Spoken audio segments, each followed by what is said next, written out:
خلاصة ثورة 25 يناير والجمهور الحقيقي الوفي الأصيل المنتمي حقيقة لثورة 25 يناير هو الذي يتواجد في الشارع على الأرض في هذه اللحظة، وليس الذي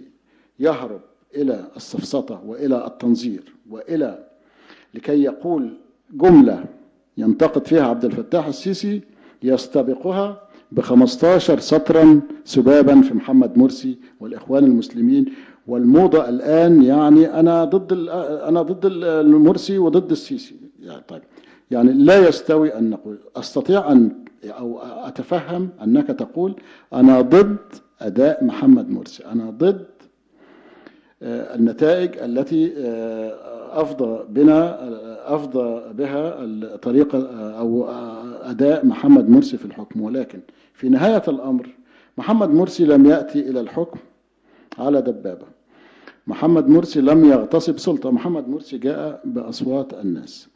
فكرة أنني أستطيع بالقوة العسكرية وبقوة الحشد وبقوة السيطرة على الشارع اقتصاديا كما قلت مرة أخرى لكي أنقلب على محمد مرسي بحجة أن أداؤه فاشل وضعيف. طيب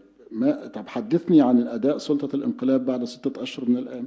أي مقارنة سريعة وعابرة بين أداء محمد مرسي في الأشهر التي حكم فيها مصر ولم يحكم لمدة عام في حقيقة الأمر، يعني لأنه نحن نتحدث عن حصاره في الاتحادية منذ نوفمبر بعد 6 أشهر بالضبط، وبين أداء سلطة الانقلاب الآن، ستجدين أن الكفة ترجح محمد مرسي رغم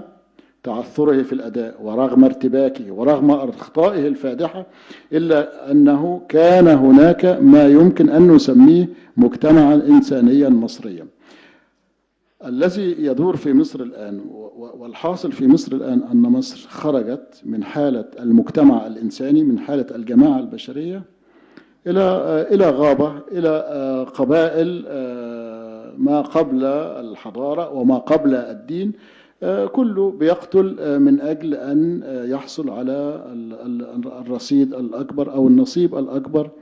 من الموارد الطبيعية أو من في هذه الحالة أستطيع أن أقول